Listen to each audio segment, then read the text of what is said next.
grâce. Le Seigneur est avec vous. Vous êtes bénie entre toutes les femmes, et Jésus, votre enfant, est béni. Em nome do Pai, e do Filho e do Espírito Santo. Amém. Olá, meus irmãos, mais uma vez estamos aqui juntos, né? Para mais uma vez meditarmos, refletirmos, aprendermos mais das coisas do alto, buscar um pouco esta intimidade com o nosso Senhor, com as coisas da igreja, com a própria realidade da doutrina católica, a igreja enquanto corpo místico de Cristo, né? Podemos assim dizer, a igreja é a continuação histórica da encarnação do Verbo. Podemos assim perceber, Jesus vive e continua evidenciando esse processo histórico da encarnação por meio dos seus santos. Então, é maravilhoso, magnífico percebermos isto e termos a certeza de que nós também podemos vivenciar essa realidade nós mesmos, né? O próprio Cristo vivenciando em nós, nós vivenciando nele este tão grande mistério, que é o seu mistério da encarnação. Então, dentro da vida da igreja, nós vamos procurando vivenciar essa realidade. Hoje, então, que nós possamos nos preparar livremente, com o coração livre, com o coração voltado mesmo para Deus, buscando a sabedoria que vem do alto, que você possa se dedicar neste momento em oração mesmo, né? Que você não me deixe aqui rezando sozinho, mas reze comigo também, né? Faça a experiência de você mesmo rezar também, comigo pedindo a inspiração, a unção, a graça, a força que vem do Espírito Santo de Deus. Não seja um momento metódico de oração, mas que seja efetivamente um momento em que nós estamos clamando que o Espírito Santo venha sobre nós, venha em nosso auxílio, transforme a nossa vida, transforme o nosso viver, à medida que nós vamos aprendendo das coisas de Deus. Que Ele vá moldando o nosso coração à medida que nós formos entendendo a sua realidade, a sua constituição, o seu amor por nós. Por isso, clame comigo, o Espírito Santo. Peça que Nossa Senhora, a Mãe da divina sabedoria, possa vir em nosso auxílio também, intercedendo sempre por nós, que ela realmente nos inspire em todas as instâncias, em todas as realidades, e o próprio Espírito Santo de Deus venha inspirar no nosso coração tudo aquilo que vem do coração dele, do coração de Jesus, da força mesmo do alto. O Espírito Santo inspire em nós todas e quaisquer ações que ele quiser inspirar em nós e nos ajude a colocá-las em prática. Inspira, Senhor, as nossas ações. Ajudai-nos a realizá-las. Assim que canta a igreja, assim que reza a liturgia da igreja, para que tudo comece em Ti, Senhor, e tudo termine em Ti. Por Cristo, Senhor nosso. Então, possamos clamar efetivamente esse Espírito Santo de Deus para que Ele realmente venha em nosso auxílio, em nosso socorro, transforme a nossa vida. Vinde, Espírito Santo, enchei os corações dos vossos fiéis e acendei neles o fogo do vosso amor. Enviai, Senhor, o vosso Espírito e tudo será criado, e renovareis a face da terra. Oremos. Ó Deus, que instruíste os corações dos vossos fiéis com a luz do Espírito Santo, fazei que apreciemos retamente todas as coisas segundo o mesmo Espírito e gozemos sempre de sua consolação. Por Cristo, Senhor nosso. Amém. Nossa Senhora, sede da sabedoria, rogai por nós. Em nome do Pai, e do Filho e do Espírito Santo. Amém. Muito bem, meus irmãos, uma alegria mais uma vez estarmos aqui juntos para falarmos um pouco a respeito da realidade da profissão de fé, de tudo aquilo que nós precisamos compreender do credo, daquilo que professamos na nossa fé. Nós já vimos até então, né, toda aquela constituição, fazendo uma recapitulação rápida aqui do que nós vimos até aqui, né, e louvado seja Deus porque você chegou até aqui, você vivenciou, vamos dizer assim, todo o primeiro artigo do credo, né? Creio em Deus Pai Todo-Poderoso, Criador do céu e da terra. Chegamos até aqui, nestas aulas que vivenciamos até então. E hoje vamos estar falando, finalmente, do artigo 2, né? Nós vamos estar no segundo artigo do nosso credo. Lembre que são 12 artigos, né? E nós vamos começar a falar do artigo número 2 do credo. Se você for evidenciar, nós falamos então daquela realidade toda do Pai, que é o Todo-Poderoso, observamos aquele mistério da aparente impotência de Deus, né? Dentro de todo aquele contexto, vivenciamos também a constituição de Deus como Criador, né? Tudo isso nós vivenciamos no Catecismo, de forma assim muito paulatina, observando os parágrafos do Catecismo, né?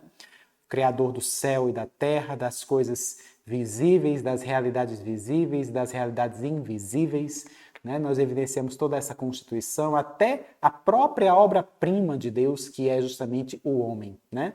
O paraíso que foi criado, toda a criação, tudo foi criado para o homem. E de repente ele faz o homem à sua imagem e semelhança. Falamos inclusive da realidade das criaturas espirituais, e aí falamos dos anjos, né? Conforme nós evidenciamos também, bem como a constituição. Além desse patamar, falamos também, conversamos um pouco sobre a realidade da queda, né? A queda dos anjos. E entramos aí nesse caso com relação à realidade do pecado como uma invenção angélica, né? A condição do pecado original, né? Então, isso foi o termo, né, das aulas que nós vivenciamos até agora, né? Até a constituição mesmo do desenvolvimento do pecado original, o pecado que nos privou, digamos assim, da graça de Deus, da graça santificante, né? Porque o que é o pecado, senão o esquecimento de Deus, né? Eu estou aqui, por exemplo, falando com você, estou aqui ministrando esse momento de formação, estou falando do Senhor, né? Estou na igreja, por exemplo, diante de Jesus sacramentado, estou na Santa Missa, estou na presença de Deus, mas quando eu vivencio as minhas realidades de pecado, eu entro no esquecimento de Deus, né? É como se eu fizesse a minha vida valer, né? Como se Deus não existisse. Isso é pecado. É fazer as realidades todas da sua vida como se Deus não existisse. Né? Fazer aquilo que é reprovável a Ele e que o desagrada e que o ofende. Porque o pecado é justamente isso, uma ofensa a Deus. Né? Então, nós precisamos observar muito essa realidade. E hoje, nós já começamos aqui falando a partir do número 422. Você pode tomar consigo o Catecismo da Igreja Católica, que está aqui comigo em mãos, né? Para que você também possa ir acompanhando. É sempre bom a gente fazer esses momentos formativos de posse do Catecismo, né? Ele é realmente a nossa fé explicado. Eu gosto de dizer sempre que é a realidade, assim, um grande presente, né, que foi nos dado por João Paulo II, São João Paulo II, né, desde 1992, também com a colaboração do até então cardeal Joseph Ratzinger, né, que nós evidenciamos também que teve uma participação muito grande na construção desse catecismo da Igreja Católica. Então vale muito a pena você estudá-lo, né, você meditá-lo, se assim bem pudermos observar. E no número 422 já começamos falando desse capítulo 2, né? Como é essa questão de capítulo? Nós tivemos o primeiro capítulo. O primeiro capítulo é aquilo que está referindo-se ao Deus Pai. Capítulo 2 é aquilo que vai se referir a Deus Filho. Temos o capítulo 3, que é o que irá se referir ao Espírito Santo, né? Dentro deste capítulo 2, nós vamos encontrar vários artigos relacionados à fé em Jesus Cristo. Então, o artigo 2, que nós vamos observar já, é aquele artigo que vai falar e em Jesus Cristo, seu Filho único, nosso Senhor. Tá? Então, é esse artigo, que é o artigo 2. O artigo 3 já vai ser aquele que vai nasceu da Virgem Maria, por exemplo. Tá? Então, nós vamos observando justamente essas condições. Tudo dentro deste segundo capítulo. Tá? Então, você nota lá, já no capítulo, no parágrafo 422, a grande boa nova. Né? Finalmente, nós chegamos aqui nesta parte que vai falar a respeito de Jesus Cristo. Eu gosto até de, às vezes, em alguns momentos, brincar, dizendo que o credo, né? No credo, você tem, assim, de certa forma, uma certa biografia de Jesus. Né? Porque você percebe toda aquela condição. Praticamente o credo quase todo é falando do Cristo, né? Falando de Jesus. Creio em Jesus Cristo, seu único Filho, nosso Senhor, que foi concebido pelo poder do Espírito Santo.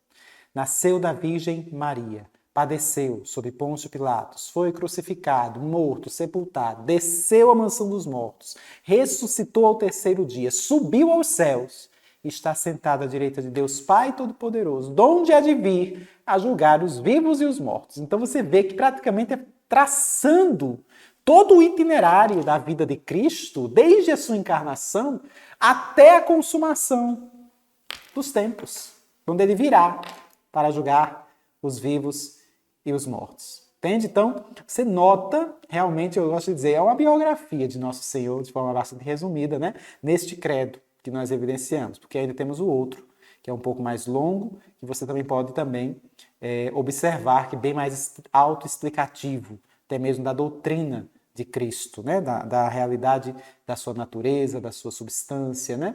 Enfim, nós vamos observando essas condições. Então, nós percebemos aqui no número 422, já começa com uma citação da carta de São Paulo aos Gálatas, né?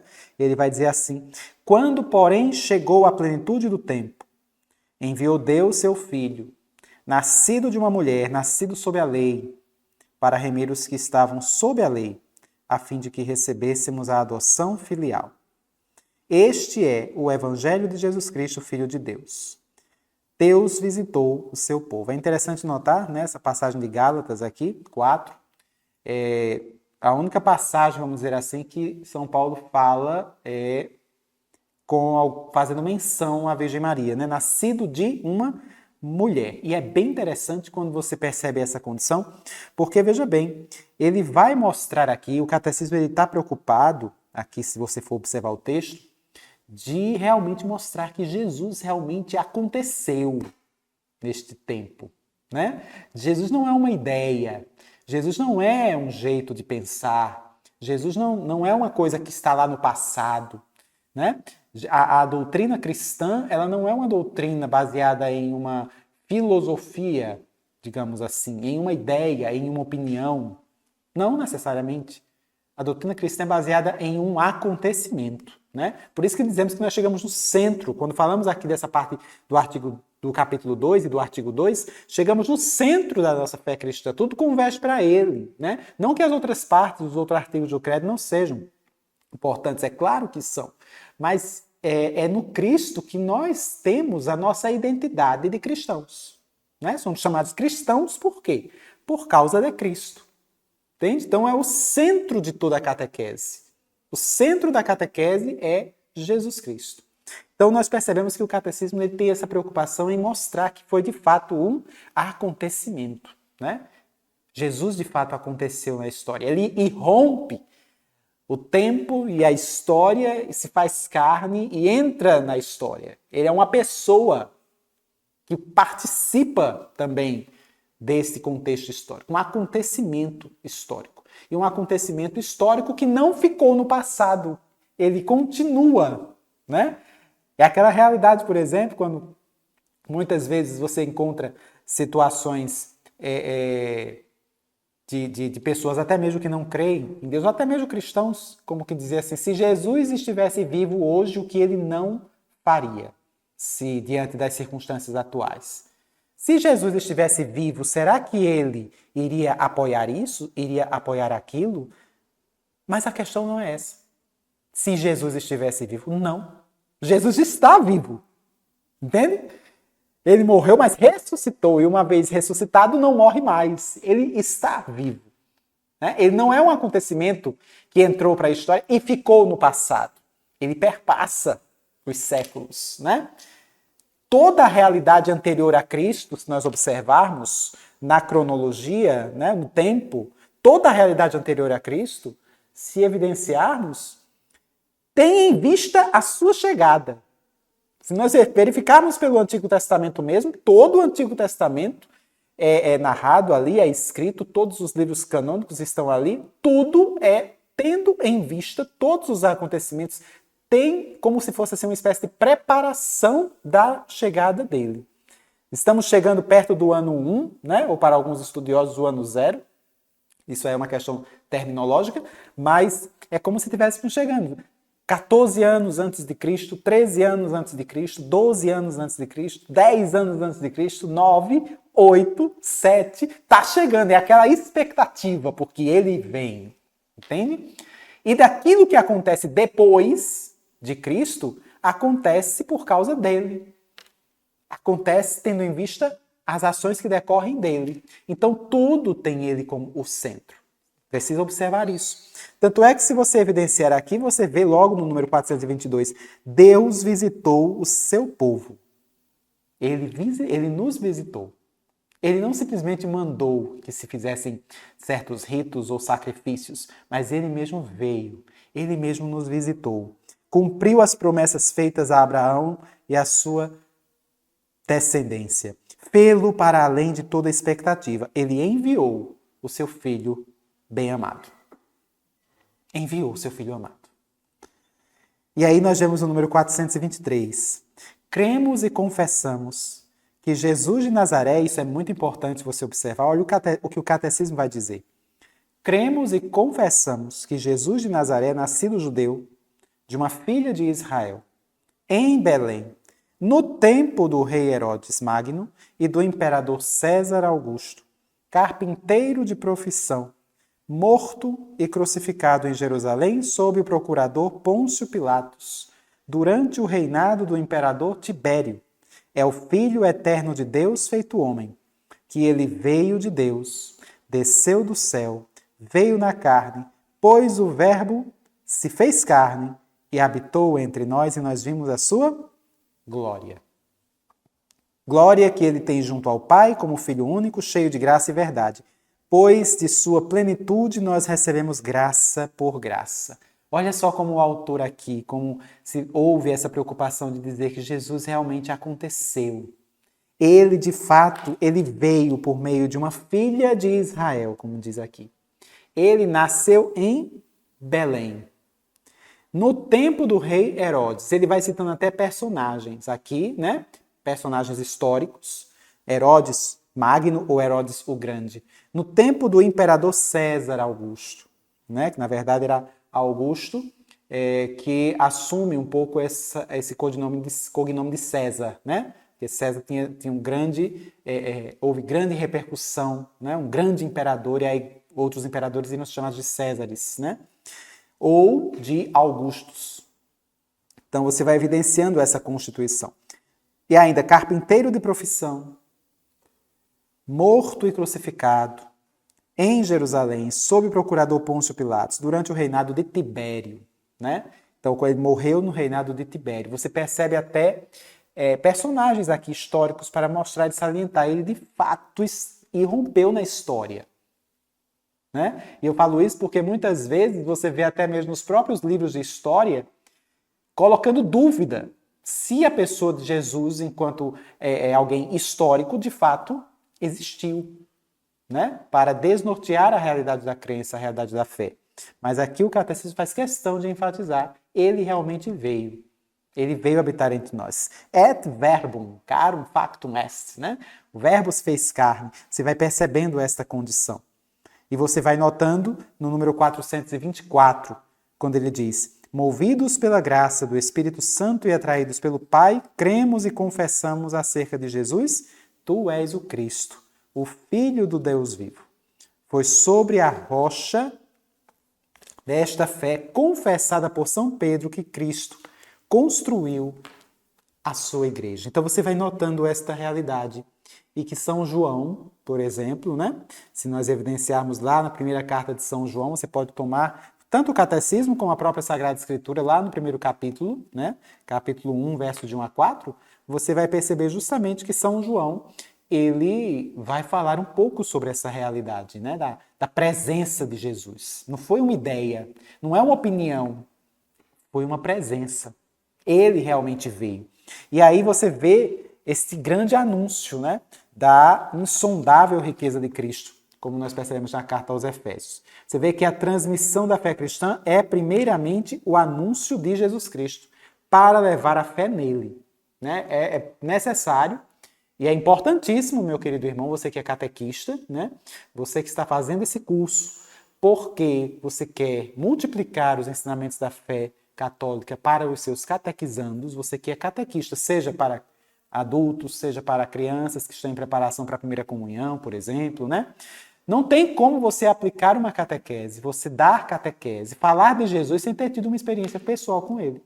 É preciso que você tenha tido uma experiência pessoal com o nosso Senhor, para poder você realmente falar dele e levar as pessoas também a ter uma experiência com Jesus. Senão vai ficar apenas um conceito teórico. É preciso que você busque ter a experiência com Deus, se você não tem ainda, né? ou pensa apenas em um estudo puramente efetivo de doutrina, mas se não tiver a experiência com o Senhor, é Ele que vai moldando o teu coração, é Ele que molda o teu pensar, é Ele que molda a tua fala, não é? Então é importante notarmos esta condição. Precisamos ter uma experiência com o Senhor se eu quiser anunciá-lo. Por isso que São João, na sua primeira carta, na primeira carta de São João, capítulo 1, versos de 1 a 4, ele já diz aqui, o catecismo enfatiza, inclusive. Observe o que ele diz. O que ouvimos, o que vimos com nossos olhos, ou seja, a realidade do sentido. É uma realidade também biológica, se nós evidenciarmos, né? É uma realidade, assim, de você perceber a condição dos sentidos mesmo. O que ouvimos. Entende? Ouvimos com o ouvir, com o ouvido. O que vimos com nossos olhos. Eu vi, né? Os apóstolos, principalmente, vamos dizer, São João, quando falava sobre isso, ele estava falando justamente para aqueles cristãos que não tiveram a experiência de terem estado com o nosso Senhor, de terem visto ele falar, ter ouvido a voz do Mestre. E São João escutou a voz do Senhor. E aí ele vai dizer o que ouvimos, o que vimos com nossos olhos, o que contemplamos. Enquanto ele falava, João contemplava. O que nossas mãos apalparam do verbo da vida. Ele tocou no Senhor. Entende? Então, é uma realidade que você pode perceber que Deus, ele se deixa tocar em Cristo Jesus, né? E São João vai dizer, é uma realidade mesmo. Eu vi, eu ouvi ele pregar. Eu pude tocá-lo. Eu pude, inclusive, chegar próximo ao seu peito, né? Caso de São João. Ao seu próprio coração, quem sabe, escutar as batidas do seu coração. Eu pude ter essa experiência. E aí ele vai dizer, nossas mãos apalparam do verbo da vida, do verbo, o verbo da palavra, vamos dizer assim, né? Em grego, né, o logos, se assim pudermos perceber a realidade mesmo da palavra, de algo que sempre existiu, desde eternamente, vamos dizer assim, né? E na plenitude dos tempos, aquele que sempre existira, o verbo do Pai, eis que ele se faz carne, eis que ele se encarna, né? Na plenitude dos tempos. Entra no tempo. E aí vamos observar a realidade da humanidade de Cristo. E é interessante observarmos que quando São João ele também fala, ele está inclusive preocupado até em mostrar para aquelas pessoas que não tiveram a experiência de terem visto Jesus diretamente, né? Apóstolos, discípulos, vamos dizer, os primeiros cristãos que vieram um pouco depois, que não tiveram a experiência de terem estado com Jesus, São João teve justamente essa preocupação de mostrar que Jesus, o Verbo, se fez homem. Entende? Enquanto alguns tipos de heresias estavam ali preocupados em mostrar que Jesus não era Deus, era apenas um homem, ou pelo menos alguém mais iluminado que os outros, né? Um espírito mais iluminado, vamos dizer assim, uma heresia. No caso de São João aqui, ele tinha a preocupação de mostrar que Jesus era homem também. Um Deus que se fez homem. Porque eles entendiam que Jesus era um Deus, mas que não tinha assumido uma humanidade, né? Como se fosse uma espécie de um anjo que assume uma forma humana, mas não deixa de ser anjo, naquela forma humana, ele é apenas, digamos assim, uma ação de Deus ali, né? Naquela composição angélica. Mas no caso de Cristo, muitos estavam, inclusive, questionando a sua humanidade naquele tempo, nos primeiros tempos do cristianismo. Tem até uma heresia que fala muito sobre essa realidade, o chamado docetismo, né? O docetismo é uma heresia que nega exatamente a humanidade de Cristo. Ele não se fez homem, né? O que víamos aqui era apenas como se fosse uma espécie, quem sabe, de uma ação, de um milagre, né? Deus em forma humana, mas como uma ação milagrosa, vamos dizer assim. Não necessariamente ele ter assumido uma carne, assumido uma encarnação, né? Chamamos esse docetismo, esta heresia que nega esta humanidade, diferente do arianismo, que é o oposto, né? Que negavam a divindade de Cristo. Tá? Depois, mais adiante, veremos algo a respeito disso. Mas você nota essa realidade, essa condição. Então, você vê justamente aquilo que São João vai dizer aqui, né? O Logos, o verbo da vida, né? Porque a vida manifestou-se. Você pode observar quando ele coloca aqui a vida com V minúsculo, o verbo da vida, e agora ele colocou a vida de novo com V maiúsculo, porque a vida manifestou-se. Nós a vimos e lhe damos testemunho e vos anunciamos a vida eterna, novamente com V maiúsculo. É bem interessante observarmos, porque em grego você vai ter aquela realidade, né, da vida do bios, vamos dizer assim, né? Bios é como se fosse a vida orgânica, a vida biológica, né? Essa vida temporal, essa vida corpórea que nós apresentamos, que envolvem os órgãos, que envolvem os sistemas, que envolvem as células, né? Que tem a morte, vamos dizer assim, a experiência da morte, é o bios, né? De biologia, vamos dizer. Mas esta vida que ele coloca aqui com V maiúsculo é a chamada vida zoé, vamos dizer assim. É uma vida que transcende esta realidade. Zoé, no grego, como se estivesse assim, no sentido assim de sentido, né? De lógica, vamos dizer assim. O logos tem muito a ver também com lógica, né? Logos, lógica, que tem a ver com sentido. Como quem diz assim, isto aqui faz sentido, isto aqui não faz sentido. É nesse sentido que aqui estamos falando da vida eterna, né? É como se Jesus, ele, de fato, fosse o sentido de todas as coisas. É aquilo que dá sentido a todas as coisas. É aquilo que dá sentido à minha vida, por exemplo. Né? Jesus é o que dá sentido a tudo. Você pode olhar aí de onde você estiver, olhe para a janela, se você estiver próximo de uma janela, e você vê aquela árvore que está do lado, que você vê aquela determinada realidade de planta, você olha para o céu, você olha para as estrelas, e você vê tudo aquilo ali só tem sentido em Cristo Jesus. Aquela árvore, aquela planta, aqueles animais que você está vendo, tudo só encontra sentido em Cristo Jesus. Tudo existe para Ele.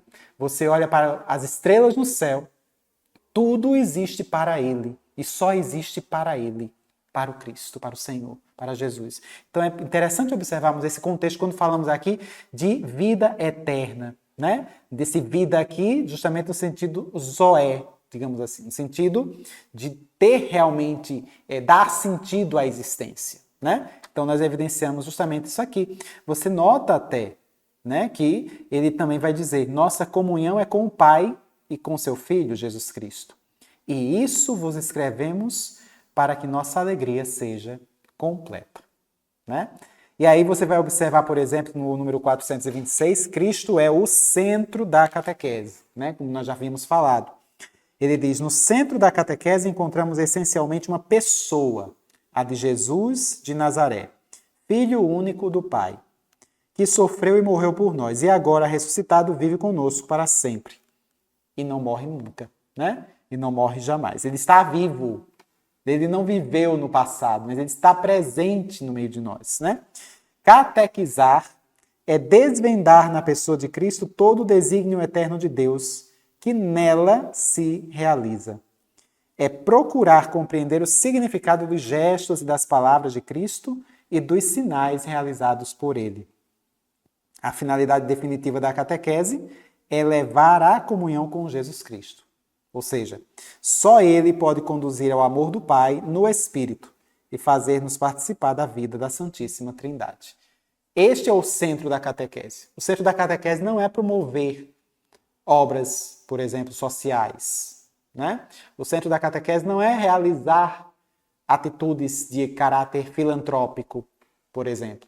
O centro da catequese não é gerar, digamos assim, acolhida pura e simples, pelo simples fato da acolhida para que você se sinta mais acolhido. Isso é tudo muito bonito, né? Mas o centro da catequese é você anunciar Jesus Cristo, é você ter contato com Ele, é você levar os seus catequizandos para a adoração ao Santíssimo Sacramento. É ensinar aqueles meninos que vão fazer a primeira Eucaristia, é ensiná-los a se ajoelhar, a fazer uma bonita genuflexão, porque é para Nosso Senhor, diante do sacrário.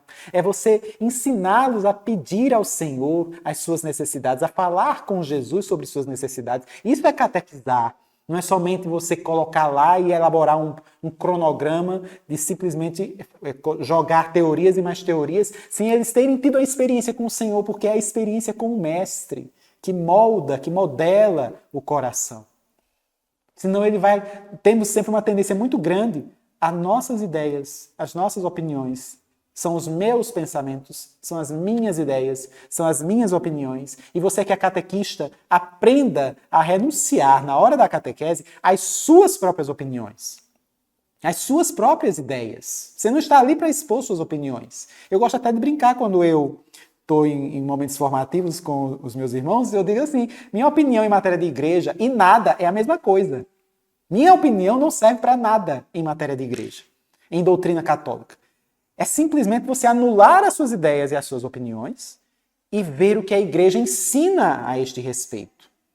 E pelo menos, quando você der uma opinião, você diga, minha gente, tomem cuidado. Isso aqui é a opinião minha. Por uma questão apenas de honestidade intelectual. Simplesmente. Né? Ser honesto. Não é o pensamento da igreja, não. É a minha opinião. Porque você, enquanto catequista, forma opiniões. Isso é muito grave, muito sério. Porque se você busca efetivamente, de forma muito excessiva, falar das suas ideias e das suas próprias opiniões, né? Santa Teresa vai dizer muito sobre essas realidades também, Santa Teresa d'Ávila, né? Livra-me, Senhor, de mim mesmo, as minhas ideias também podem me destruir. Então é importante pensarmos desta forma, porque a doutrina católica não foi construída num fim de semana, né? Não foi construída numa reunião. A doutrina católica foi constituída, elaborada por séculos, né? Do entendimento do que vem a ser efetivamente católico, desde a revelação. Ela foi sendo, digamos assim, aprofundada no seu significado por séculos e não foram por quaisquer pessoas. Foram santos, foram doutores da igreja que lidaram com essas realidades, né?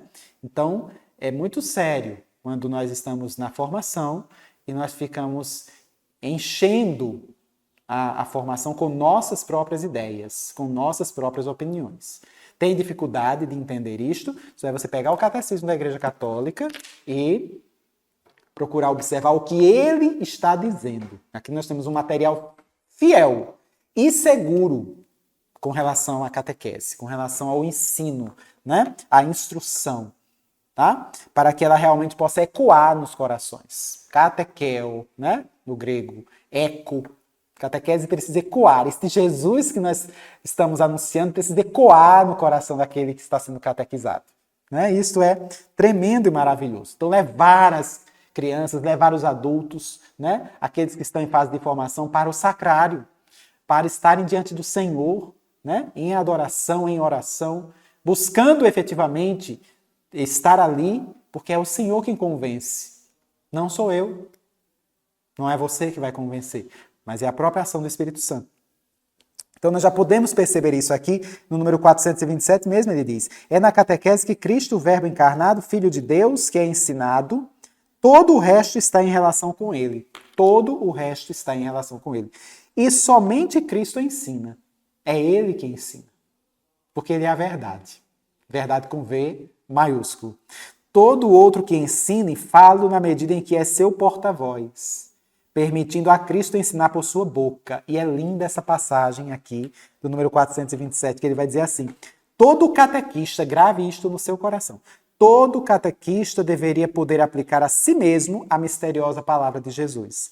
Minha doutrina não é minha, mas daquele que me enviou. E devo dizer, você está sendo enviado pelo Senhor. Deve dizer isso. Minha doutrina não é minha, mas daquele que me enviou. Né? E aí nós já vamos percebendo toda esta realidade do número 428 e 429. Ele vai dar aqui uma exposição do que será estudado, será evidenciado ao longo desses artigos aqui do capítulo 2. Né? E aí você vai notando que ensinar o Cristo precisa que haja realmente, portanto, este ganho supereminente que é o conhecimento de Cristo. Eu preciso conhecê-lo, conhecer nosso Senhor, conhecer os seus mistérios, conhecer a sua fala. Eu gosto muito de uma passagem de Santa Teresa d'Ávila, quando ela vai dizer assim: ouço passos, vozes no silêncio. É Ele, é o Senhor que está vindo. A intimidade com Deus é tão grande, é tanta, que ela sabe até dos passos do Senhor. Ela reconhece os passos do Senhor. Entende? Então, é o Senhor Jesus. É a intimidade com Deus que nos permite reconhecê-lo, né? Que nos permite escutá-lo no coração, na intimidade do ser, escutá-lo dentro de si. Diante de tantas realidades, paixões que existem dentro de cada um de nós, tem tanta coisa, né? Tanto barulho dentro de nós, mesmo o silêncio exterior, mas dentro de um barulho imenso, né? São paixões desordenadas, são preocupações, são circunstâncias afetivas mal resolvidas, são traumas, são tantas circunstâncias que gritam dentro de si, gritam dentro de nós, né? Mas no meio de toda essa bagunça tem alguém que está aí também falando ao teu coração. Também está te dizendo e te chamando pelo nome. E aí é onde está o seu papel e a sua importância em educar o seu coração, aprender a silenciar todas essas questões, esses barulhos interiores, para ouvir a voz do amado, da sua alma. Né? Então é importante percebermos esta constituição. Ouvir a voz do Senhor. Aí é uma questão mesmo de você trabalhar uma sequência, digamos, de exercícios espirituais para isso. Você só consegue escutar a voz do Senhor em meio a tantas outras vozes, garantindo, inclusive, a questão da intimidade. Precisa que seja íntimo do Senhor. E precisa amá-lo. Né? Eu gosto até de brincar muitas vezes e falar assim, você está numa reunião e está vendo lá no seu quarto, né? Sua mãe junto com outras mulheres ali na sala, conversando, e você vê várias vozes ali. E naquele contexto, você estando no seu quarto, mesmo entanto com aquelas mulheres ali, 10 mulheres, vamos dizer, aí de repente a sua mãe começa a falar no meio daquelas 10 mulheres, mas você reconhece no meio daquele barulho a voz da sua mãe. O que é que faz com que você reconheça a voz da sua mãe? A intimidade e o seu amor por ela. Você sabe até o jeito dela falar, até o jeito dela rir. Ou seja, a intimidade é que confere isso, que faz com que você observe no meio de tantas vozes interiores onde está a voz do Senhor ali, o que Ele está te dizendo. Porque Ele não grita como as outras vozes. Né? E aí você tem que aprender a silenciar mesmo e aprender a escutá-lo. Ouço passos, vozes no meio de toda esta realidade. Então você observa esta condição. E se nós notarmos aqui no número 430, né, nós já podemos perceber inclusive a constituição desse artigo 2, né, que nós vamos observar a partir de então. Este artigo 2, esse artigo 2º, é o artigo que vai falar a respeito do nome de Jesus. É o artigo que fala do nome de Jesus. Em Jesus Cristo, seu Filho único, nosso Senhor. Então você tem aqui Jesus, né, logo no número 430, que vai falar justamente essa expressão, que quer dizer em hebraico, Deus salva, né? Ou, se nós evidenciarmos também, né, o hebraico do aramaico, às vezes há uma certa semelhança. Yeshua, né, o nome de Jesus pronunciado na língua, vamos dizer, original. Yeshua, né? Ye é como se fosse uma espécie de abreviação de Yahvé, vamos dizer assim, né? O nome que era dado, vamos dizer, nós é que nós trabalhamos muito essa questão de nos ousarmos falar o nome do Senhor, mas na língua mesmo hebraica não se pronunciava, né, o nome de Deus, como já falávamos. Mas se nós evidenciarmos aqui, de chamarmos Yahvé, né, ou no português mais original aqui nosso, Javé, vamos dizer, são termos assim inadequados até para designar o próprio Deus, né? Mas Yahvé, se nós pegarmos Ye, de Yeshua, Ye é como uma abreviação de Yahvé. Então o nome de Deus está implícito no próprio nome de Jesus, né? No próprio nome de Jesus escrito em aramaico, vamos dizer assim. Então, Yeshua, Deus salva, né? Podemos evidenciar. No grego seria Jesus, né? Jesus. E depois o latim, Jesus, até chegar no português, né? E aí a gente vai percebendo que vai modificando aos poucos até chegar na forma como nós temos hoje Jesus para a nossa língua portuguesa. Mas se nós evidenciarmos aqui, este nome de Jesus, né, Yeshua, no original, você vai observar que é um nome que foi um mandato dado pelo próprio Deus. Ele deve se chamar Yeshua, ele deve se chamar Jesus, vamos dizer assim, né? tanto no Evangelho segundo São Lucas, nós vamos observar isso, você vê bem mesmo no número 430, no Evangelho segundo São Lucas, você vai evidenciar que Jesus, ele manda-se que se chame a ele, né, de Jesus pelo próprio anjo Gabriel, amando do próprio Deus, né, quando dá a anunciação do anjo, porás o nome de Jesus, ou seja, veio da parte do alto, a determinação de que ele se chamaria Jesus. No Evangelho segundo São Mateus, você vai perceber que quem vai colocar o nome de Jesus nele é justamente o próprio José, né? O pai adotivo de Jesus. Mas quem foi que mandou colocar essa experiência, essa expressão? O anjo também, quando do sonho que José teve, né? Então você vai percebendo que de qualquer forma é Deus quem determinou, Deus Pai, inclusive, quem determinou que o nome dele seria chamado Jesus ou Yeshua, né? Poderia ter até outros nomes, se assim pudermos perceber, porque notamos, por exemplo, que Deus é Pai, né? Deus é Pai. O nome de Jesus, você não vê que Jesus é sendo chamado assim de Pai, né? Até porque, se nós evidenciarmos, quando se fala que alguém é Pai, Deus é Pai, né? Mas qual é o conceito que você tem de Pai? Né? Deus é amor, mas qual o conceito que você tem de amor? O conceito que as pessoas hoje têm de amor é aquela coisa muito afetiva, muito sensual, né? Que não tem muito sentido com o real significado da palavra amor, né? Então você percebe que quando se fala o nome Jesus, não tem como manipular a palavra, a expressão, né? Não tem como você dizer que teve uma experiência frustrante com o termo Jesus, como muitas vezes as pessoas têm experiência frustrante com a expressão da paternidade, do pai ou do amor, né? Ou da própria misericórdia. Deus é misericórdia, mas qual é o seu conceito de misericórdia, né? Mas quando eu digo Deus é Jesus, não tem como você ter uma experiência frustrante com essa expressão, com esse termo Jesus, entende? Justamente porque ele de fato veio se manifestar no meio de nós, né? É uma realidade assim que é necessário você evidenciar que é algo de fato como um acontecimento. Então você nota aqui justamente quando ele diz no número 430, uma vez que só Deus pode perdoar pecados, é ele que em Jesus, seu Filho eterno feito homem, salvará seu povo dos pecados. Em Jesus, portanto, Deus recapitula toda a história da salvação em favor dos homens.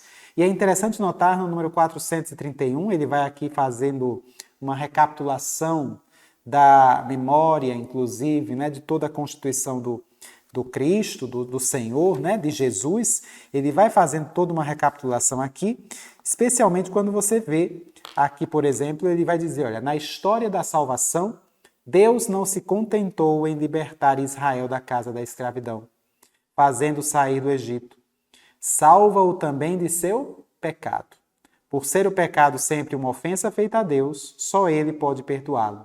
Por isso, Israel, tomando consciência cada vez mais clara da universalidade do pecado,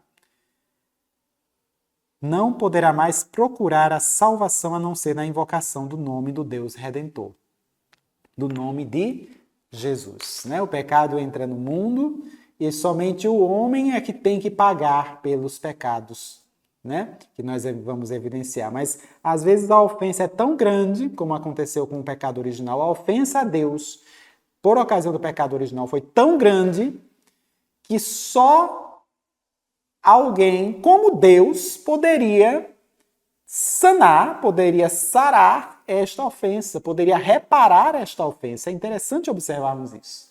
Só Deus poderia reparar a ofensa que foi provocada pelo pecado original. Só que Deus não tem nada a ver com isso, não. Isso foi um homem quem provocou esta ofensa. Quem tem que pagar esta ofensa, quem tem que reparar esta ofensa é o homem. Mas o homem não consegue. Porque o homem é falho, é fraco, é ínfimo, é pequeno. Ele não consegue, ele não tem suficiência, vamos dizer assim, para reparar o tamanho da gravidade do pecado que entrou na humanidade. É ele que tem que reparar, mas ele não consegue. Só quem tem poder para reparar esta realidade é Deus. Só que não cabe a Deus fazer isso. Não cabe a Deus reparar o pecado que o homem cometeu. Cabe ao homem. Só que o homem não consegue, porque o homem é falho, é fraco, é pequeno, não é? Como vamos resolver esse impasse? E aí nós vamos perceber, é necessário que este homem fosse Deus. Uniu-se aquele que pode reparar o pecado com aquele que tem autoridade e poder para reparar o pecado. Né? Ou seja, houve a união aqui do homem com Deus. Perceba que tudo vai fazendo sentido da vinda do nosso Senhor Jesus Cristo. Ele é homem e era quem realmente poderia reparar efetivamente o pecado. E, no entanto, também sendo Deus, que tinha autoridade, poder, capacidade suficiente, né, para reparar este pecado. É magnífico quando nós observamos esse tremendo mistério da morte de Cristo. Vamos evidenciar mais adiante. Mas aqui você já nota, no número 432, né, ele diz assim: o nome de Jesus significa que o próprio nome de Deus está presente na pessoa de seu Filho, feito homem para a redenção universal e definitiva dos pecados. É o único nome divino que traz a salvação. E a partir de agora pode ser invocado por todos, pois se uniu a todos os homens pela encarnação. De sorte que não existe debaixo do céu outro nome dado aos homens pelo qual devamos ser salvos. É interessante, inclusive, notarmos toda esta constituição, né? E mais adiante ele ainda vai falar, por exemplo, no número 433, quando ele diz, isso falando ainda da antiga aliança, né? O nome do Deus Salvador era invocado uma só vez por ano pelo sumo sacerdote para a expiação dos pecados de Israel. Ou seja, o nome Yahvé, né, era invocado uma única vez por ano pelo sumo sacerdote quando ele entrava no chamado Santo dos Santos. Né? Tinha lá, vamos fazer aqui uma descrição, que o catecismo aqui ele utiliza alguns termos um pouco técnicos para que você possa compreender. Né? Mas aí, se você for evidenciar, o sumo sacerdote ele entra no Santo dos Santos, vamos dizer assim, é como se você tivesse, vamos supor, a tenda da reunião. Dentro da tenda da reunião você ainda tinha um espaço que era reservado apenas para o sumo sacerdote. Era justamente o lugar onde ficava a chamada Arca da Aliança. Né? E é interessante que na Arca da Aliança você tinha lá como se fosse uma caixa, contendo lá a questão das tábuas da lei, o cajado de Arão, o maná, né? Você vai observar que tem uma tampa que cobria esta arca e tinha também 2 imagens e 2 querubins, né, de joelhos, com as asas apontando para cima, com toda uma descrição em côvados, né, que é a medida de comprimento da época, conforme tinha previsto lá no livro do Êxodo, né, de como essa arca deveria ser feita. E no meio dos 2 anjos que estavam de joelhos, existia um espaço ali vazio. Era nesse espaço vazio que o sumo sacerdote, depois de ter feito o sacrifício, a imolação de um animal, ele pega o sangue deste animal e asperge ali entre esses 2 anjos, com aquela tampa fechada, né? Asperge ali o sangue naquele espaço vazio. Aquilo ali é chamado justamente, como ele diz aqui no catecismo, de propiciatório. O propiciatório era justamente o lugar da presença de Deus. Se você parar para pensar, o povo de Israel, mesmo o povo de Deus, nunca fez, né, do ponto de vista assim, de produzir imagem, né? Vamos dizer, não é da vontade de Deus que isso tenha sido feito. Justamente por quê? Porque Deus ele não tinha uma imagem, se assim pudermos perceber, né?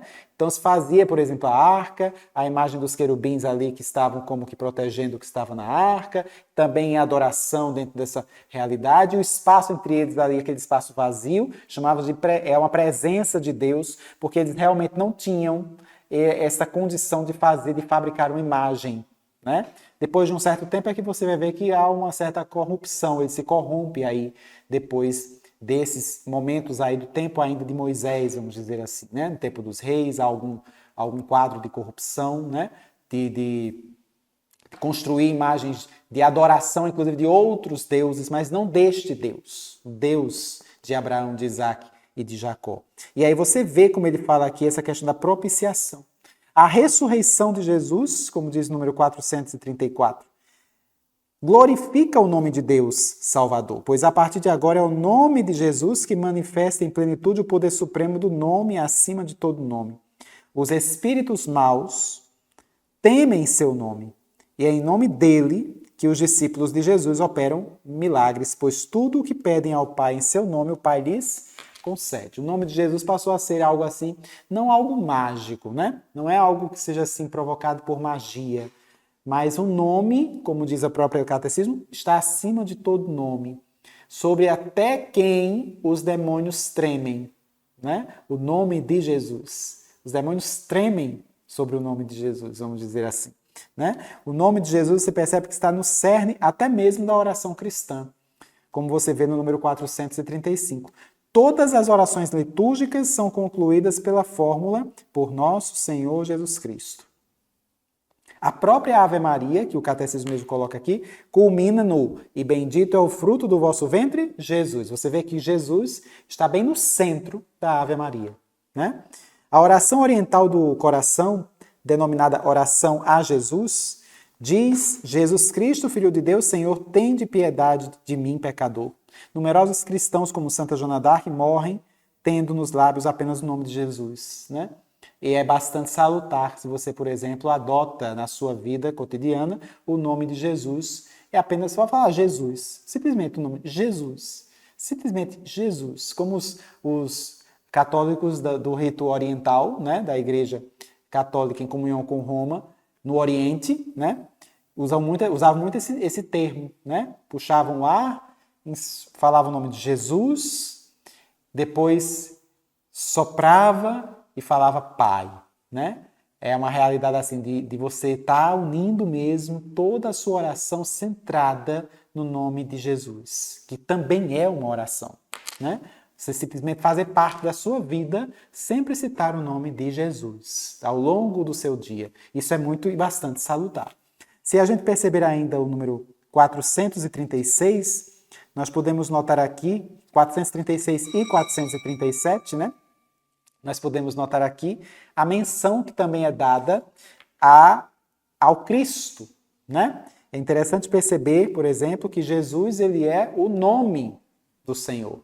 Cristo é um título, se assim pudermos observar. É importante evidenciarmos isso. Jesus é o nome, Cristo é um título. Inclusive, se Jesus pudesse, hoje, nos nossos tempos, né, se ele fosse fazer um registro, vamos dizer, no cartório, qual seria o nome completo de Jesus, né, se pudermos observar?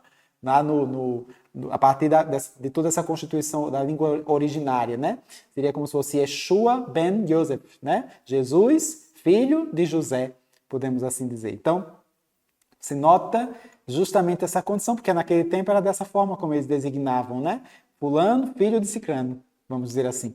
Então você vê esta condição. Mas o Cristo, ele é digamos, um título que é dado a Jesus. Você vê aqui, olha, Jesus vem da tradução, Cristo vem da tradução grega do termo hebraico Messias, que quer dizer ungido, né?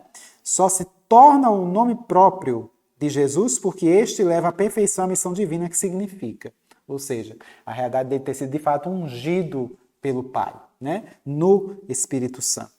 E você nota justamente toda essa condição a partir do número 437, quando ele vai dizer aqui: o anjo anunciou aos pastores o nascimento de Jesus como do Messias prometido a Israel. Hoje, na cidade de Davi, nasceu-vos um Salvador, que é o Cristo, Senhor. Desde o início, ele é aquele que o Pai consagrou e enviou ao mundo, concebido como santo no seio virginal de Maria. José foi chamado por Deus a receber Maria, sua mulher grávida, daquele que foi gerado nela pelo Espírito Santo, para que Jesus, que se chama Cristo, nascesse da esposa de José na descendência messiânica de Davi. Então você pode perceber toda esta constituição aqui dentro deste número 437, né? E você vê ainda toda uma descrição aqui do catecismo com relação à realidade de chamar Jesus de Cristo, porque tem uma relação muito grande com a configuração do Messias. O Cristo tem uma constituição de caráter messiânico, podemos dizer assim. Quando dizemos que é o Cristo, o Filho do Deus vivo, ele é o Cristo, né? Já como se estivesse autoafirmando para ali aquela configuração de que ele é o Messias, aquele que é chamado de ungido. É isso que podemos notar aqui, tanto no número 438, como no número 439. Você observa aqui, por exemplo, quando ele diz, no número 438, aquele que foi ungido e a própria unção com que ele foi ungido. Aquele que ungiu é o Pai. Aquele que foi ungido é o Filho. E o foi no Espírito, que é a unção. Então, tudo você percebe a realidade da Trindade ali, presente dentro de todo este processo. Sua consagração messiânica eterna revelou-se no tempo de sua vida terrestre, por ocasião de seu batismo por João, quando Deus o ungiu com o Espírito Santo e poder, para que ele fosse manifestado a Israel como seu Messias. Por suas obras e palavras será conhecido como o Santo de Deus. Né? Aquilo, inclusive, que os próprios demônios falavam. Tu és o Santo de Deus. Sabemos quem tu és. Por que estás aqui para nos atormentar? Tu és o Santo de Deus. Era o que os demônios falavam quando encontravam-se com o nosso Senhor. Né? Então você vê justamente esta condição. E nós aí vamos chegando ao número 440.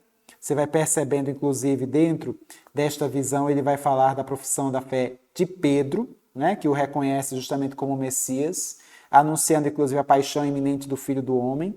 Você nota que ele desvendou o conteúdo autêntico de sua realeza messiânica, seja na identidade transcendente do Filho do Homem, que desceu do céu, seja em sua missão redentora como servo sofredor. O Filho do Homem não veio para ser servido, mas para servir e dar sua vida em resgate pela multidão. Por isso, o verdadeiro sentido de sua realeza só se manifestou do alto da cruz. Né? O grande paradoxo. O verdadeiro sentido da realeza de Cristo só se manifestou do alto da cruz. Aquela passagem que, se você for observar na carta aos Filipenses, no capítulo 2, né?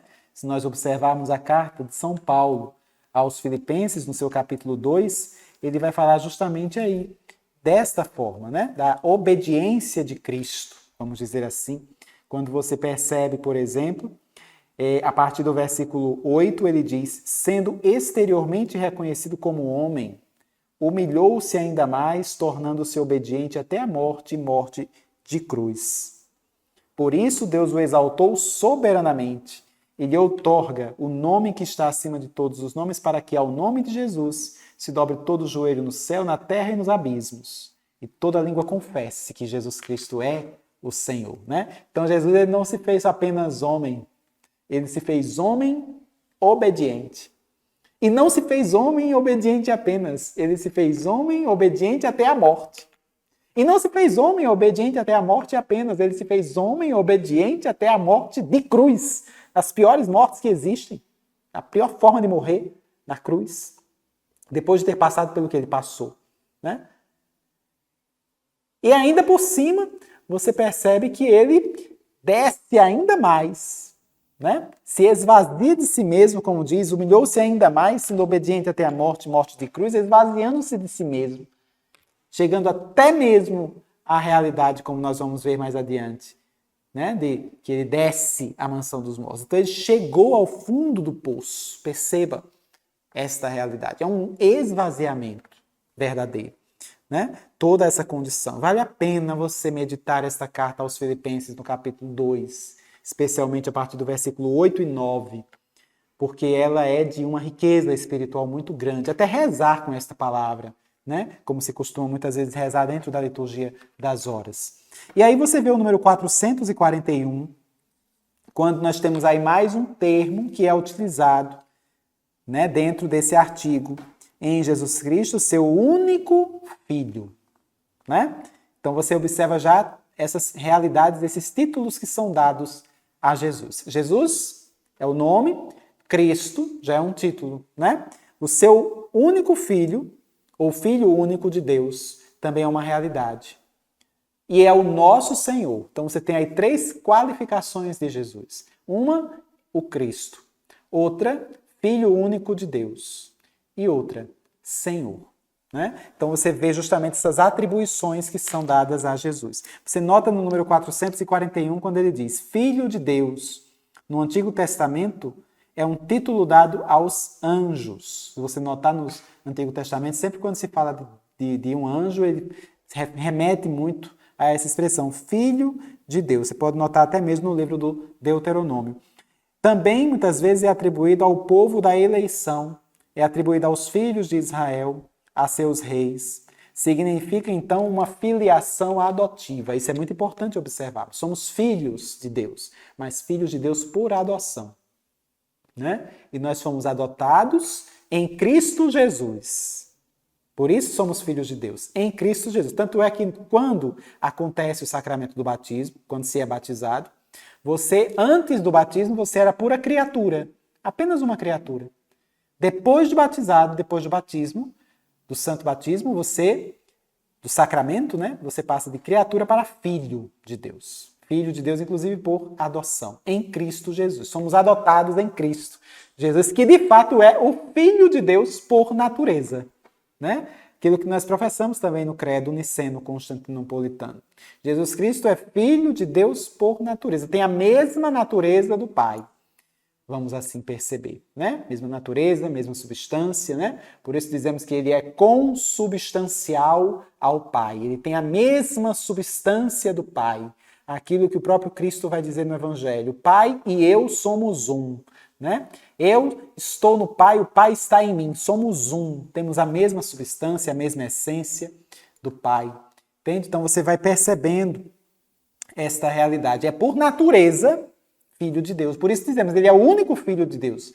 Não existe outro Filho por natureza, só o Cristo, né? Que você observa esta realidade. Então você nota que quando o rei Messias prometido é chamado Filho de Deus, isso não implica necessariamente, segundo o sentido literal desses textos, que ele ultrapasse o nível humano.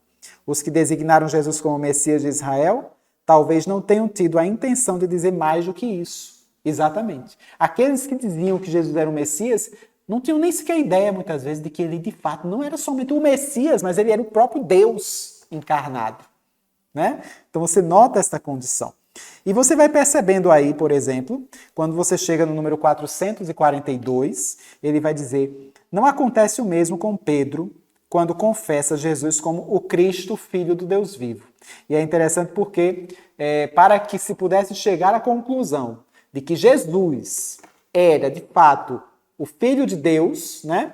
Era necessário que algo fosse revelado. Era necessária uma revelação. Foi o que aconteceu com Pedro. Por isso que Jesus ele glorifica o Pai que está no céu, porque não foi a inteligência, não foi a razão que fez com que Pedro soubesse que Jesus era o Filho de Deus, mas foi o próprio Pai quem revelou a Pedro. Interessante percebermos esta realidade. E aí você vê que, paralelamente, Paulo vai dizer a propósito de sua conversão no caminho para Damasco, quando você tem lá aquela fala de São Paulo aos Gálatas, ele diz assim, quando, porém, aquele que me separou desde o seio materno e me chamou por sua graça, houve por bem revelar em mim o seu Filho, para que eu o evangelizasse entre os gentios. Imediatamente nas sinagogas começou a proclamar Jesus, afirmando que ele é o Filho de Deus. Você vê que tem algo que é revelado. Não foi por uma simples inteligência que foi evidenciado isso, mas algo é revelado aí. E é o que você também observa quando você chega no número 443. Toda esta condição de que se Pedro pôde reconhecer essa transcendência da filiação divina, foi porque este o deu a entender claramente. Até diante do Sinédrio, a pergunta de seus acusadores, tu és então filho de Deus? Jesus responde, vós dizeis que eu sou. Já bem antes ele se designava como filho que conhece o Pai e que é diferente dos servos que Deus enviou anteriormente ao seu povo. E é bem interessante quando o sumo sacerdote pergunta para Jesus, não é? Você não tem nem 30 anos e fala que conheceu Abraão? E Jesus diz, antes que Abraão fosse, eu sou. Né? É interessante notarmos esta abordagem quando você percebe toda esta constituição a respeito da designação de Jesus como o Filho único do Pai. Né? É o que você vê, por exemplo, no número 439, inclusive, e depois, conforme você vai observando as constituições do catecismo, ele vai mostrando justamente toda esta realidade. No número 441 até o 445, você vê justamente essa constituição de Jesus como Filho de Deus, único, né? Inclusive, você percebe que os evangelhos vão narrar justamente em dois momentos solenes, tanto a realidade do batismo, como a realidade da transfiguração do Senhor, a transfiguração de Cristo, que é a voz do Pai que vai dizer, este é o meu Filho bem-amado, ouvi-o, né? Escutai o que ele diz. Você pode destacar toda esta confissão cristã, que aparece, inclusive, até mesmo na aclamação do centurião diante de Jesus na cruz. Se você observar, verdadeiramente este homem era filho de Deus, né? Depois que ocorre a morte de Cristo, o centurião ele fala, era o filho de Deus. É interessante porque ele está vendo Jesus ali, ele está morto. E Jesus na cruz está desfigurado. E aí, de repente, um centurião chega e diz, verdadeiramente este homem é filho de Deus. Um soldado, né, romano, vai falar isso diante de um homem desfigurado, que não dava nem para reconhecer ali uma certa humanidade. E um centurião diz que ele era filho de Deus. Como isso é possível? Contrariando toda a lógica, né? Toda a realidade lógica, no sentido assim, de pelos olhos humanos, não é impossível de alguém chegar a essa conclusão. E, no entanto, o centurião romano fala. Nada poderia ser evidenciado se não tivesse sido revelado pelo Pai, né? É o que nós percebemos esta condição. E para já caminharmos para o fim desse momento formativo, desta formação, nós temos aí o tópico 4, né? Você bem recorda, nós falamos do tópico 1 deste artigo 2, que foi justamente o nome de Jesus, o tópico 2, que é o Cristo, o tópico 3, Filho único de Deus, e agora o tópico 4, Senhor, Kyrios, do grego, né? Nós vamos perceber que a versão grega, número 446, ele vai dizer, na versão grega dos livros do Antigo Testamento, o nome inefável com o qual Deus se revelou a Moisés. Yahvé é traduzido por Kyrios, Senhor, né? Senhor torna-se desde então o nome mais habitual para designar a própria divindade do Deus de Israel. É neste sentido forte que o Novo Testamento utiliza o título de Senhor para o Pai.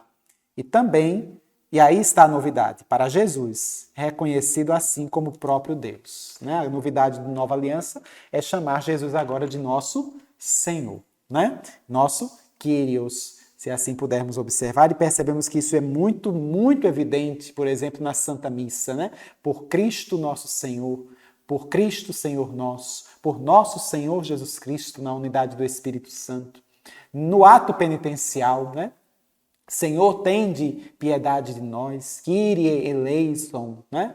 Christe eleison. Então você vê a expressão Senhor muito forte na nossa realidade eclesial, vamos dizer assim. Então você vê justamente esta condição. No número 447, ele mesmo vai dizer, Jesus atribui-se de maneira velada este título quando discute com os fariseus sobre o sentido do Salmo 110, mas também de modo explícito, dirigindo-se a seus apóstolos.